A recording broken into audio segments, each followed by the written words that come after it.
they tell me you shouldn't say anything bad about anybody, but I have 200 girlfriends here. I like to keep my money in my pocket. Hi, what's your name? David Goldicott, And where are you from? the best country in the world. Canada? Just wait for the answers, please. England. England. The problem is with England, it's got three names. Yeah. England, Great Britain, UK. Huh? Stupid or what? Yes. And what brings you down here to the Philippines? The scenery, The scenery, yeah, me too. especially at night. Yeah, I met an American, a friend of mine told me about an American.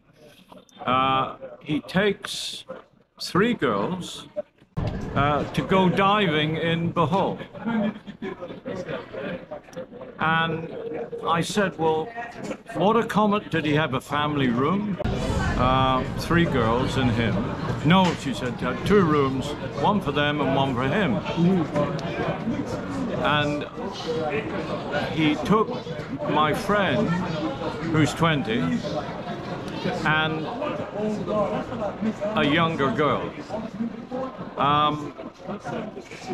And the first night, they were there three days, 3 nights.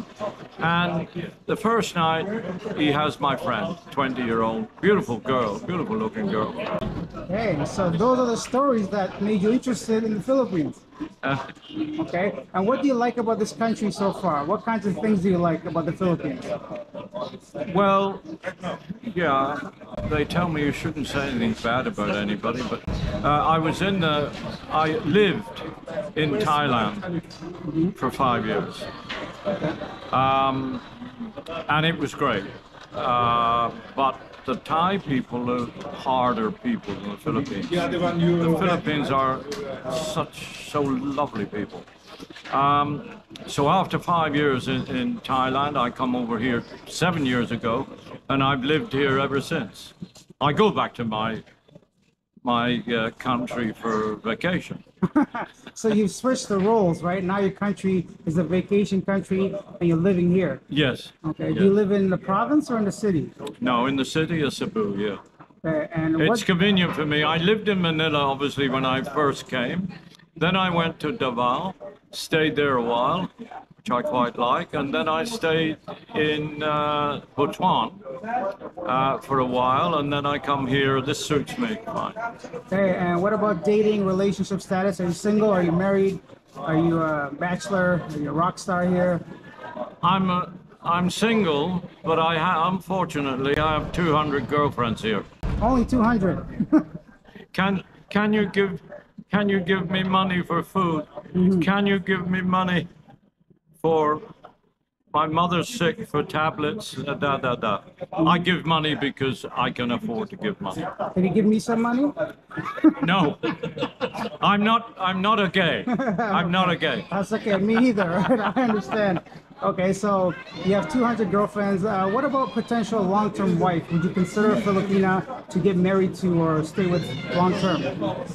Well, I'm getting to the age now where I should settle down. Yeah, I should, and I would take a Filipino as a wife, but she'd have to sign a prenuptial before we're married. Hey, and what did you do back home in the UK? What kind of job did you used to have? Well, I was a farmer, and then I went into property, and my brother's wife said, "Oh, you are buying too many," and this is 15 years ago. But the best thing I ever did was buy property. And I started to buy. I made £40,000 on the first property I bought. I sold it after a while. But then I thought, what's the point in selling? I don't want to sell them. I get my rent from them. Yeah. So I live off my rent from my properties. Very smart. I like that.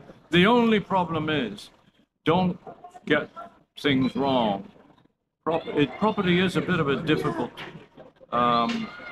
difficult situation because, for instance, I got a lovely house, 3 beds, big garden, off-street parking in a small city in England. The lady stopped paying rent. Okay. Wouldn't let the agent go in. And when we managed to get her out after a while, the place was a wreck. Roof leaking, toilets leaking, ceilings gone, plaster down off the walls. It's cost me £30,000 now to do it up. That's a horrible story. I guess that's the chance you have to take. That is the chance you take with property. But I bought that property for 120,000 several years ago. Now it's worth 250. Sounds like a good investment to me still. Okay, tell me, what's the craziest story you have about the Philippines? You look like a wild man, I'm not gonna lie. You look like a rock star that's been through a lot. Yeah. Now I'm on camera. The stories have gone. But you can't do business with Filipinos. Can or cannot? Well, you cannot. For instance, I'm a senior citizen. Most places give me 20% off. My food, my hotel is cheap. They give me 20% off. But where is it? Oh, yes, you go to a nice restaurant, you order your meal, and you eat your meal. Then you think, oh, I want a sweet. I want a chocolate ice cream or whatever. Yeah. Wait a minute. You go up. Oh, senior citizen, my card. Oh, no, sir. We only give on the one order. Yeah. What? I said, I've just ordered a meal from you. I'm still here. Yeah. We only give the discount for one meal a day. If I'd ordered my suite before with the meal, they'd have given it to me. Is that crazy or what? All right, what about any advice for someone that's never been here to the Philippines? What advice would you give them? Find a good money changer. That's another problem. In this mall, you've got money changers. And I mean, you're on the 2nd floor, and if you go on the downstairs marketplace, you get 10 pesos per pound. Mine is pounds. I get 10 pesos per pound more to change money. That's crazy. I mean, crazy. From one floor to the other, yeah, you're earning yourself 10 pesos. So if you don't know that, yeah, you lose money. Yeah. Okay, I understand. But yeah, there is some crazy things that happens, but they've gone out of my mind. But this is I feel. Oh yes, I've traveled. When I first came 7 years ago, I traveled all over the Philippines. Bus, van, boat, plane, aeroplane. And some people said to me, oh, who's with you? Who's with you? I said, I travel alone. And I've never felt unsafe in the Philippines. Never felt unsafe. The only thing I've lost on the bus is crazy. You sit in your seat and you're going out to use the restroom when the bus stops. So I'm thinking, well, I'll put something there. So I've got a little face towel. I leave on the seat. I go off for 5 minutes, come back, the face towel's gone. Oh my goodness. Maybe somebody just picked it up thinking somebody left it behind. I've never lost anything else on my travels. Do you think you'll make this your permanent home now, or do you think you're going to go back to the UK? Yes, no, this is my home. Yeah, this is my home for 7 years. And I go back for vacation to UK, because I like to just keep an eye on my business, my properties, and yeah, I live with my brother, and I've met some Filipino ladies in England. One in particular From London. An old lady. How old is old to you, though? Old lady, 58. Okay. 58. I meet her in London in a hotel. Filipino lady, as I say. And have you children? Yeah, 3 children in the Philippines, 3 boys. Okay.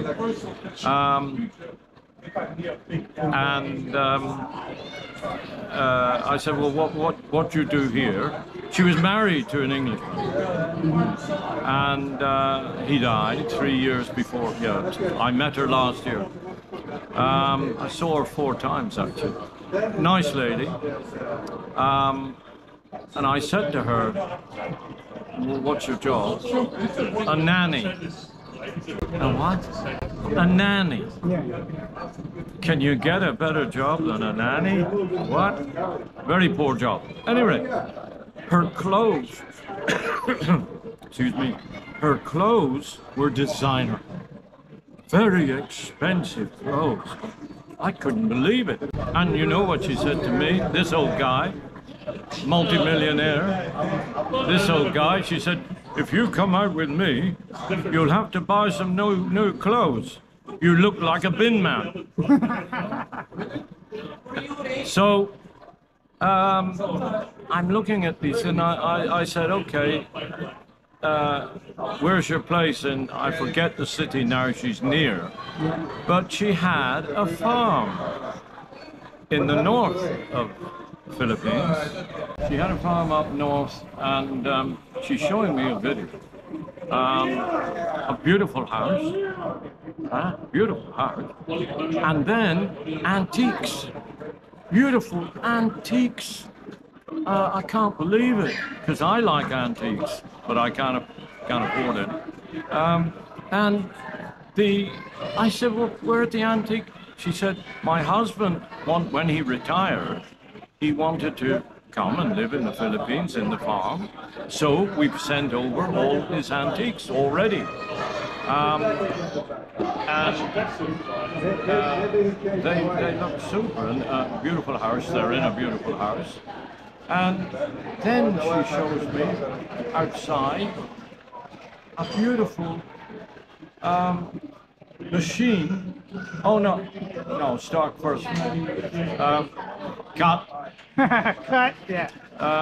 She showed me the chicken and the turkey, 1 turkey and a buffalo, and then she shows me the rice. I'm an ex-farmer, beautiful rice fields, and then the sweet corn, we call it sweet corn, beautiful sweet corn fields, and then a brand new machine to cut the rice, and then a beautiful brand new machine to cut the sweet corn, and then a big lorry, a truck you call it here, a big truck to take the rice and things to the factory.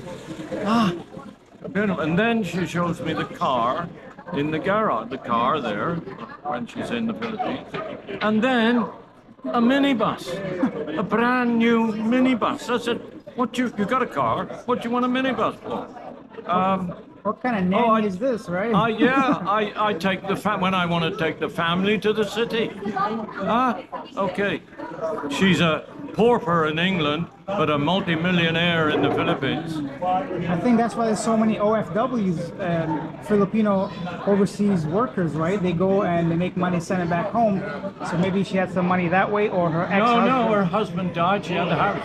That's what she sold the house. I don't know whether it's the right thing to do, but she sold the house in England and bought all that. I see. Okay, yeah. I will tell you, because you won't think, why she's still in England. I have no idea. To find another rich man. Okay, she found you, I guess, right? But I like to keep my money in my pocket. That's the way to do it. All right, well, thank you so much for your time. I appreciate your stories. Great. Thank you. Great. Nice to meet you. Wow, what a colorful character. Leave your thoughts down below. Let me know what you think of David's thoughts and experiences about the Philippines. And I want to apologize for that background noise sometime when I do these interviews. Actually, all the time. They're pretty much unorganized, not scripted, and I just run into people and I talk to them and I can't really control what's going on out there. So yeah, leave your thoughts down below. And if you want to come to the Philippines, find the love of your life, check out Peanut Heart. I highly recommend them. I actually did a video and an interview with the owner of that. I'll see you guys in the next one. Bye.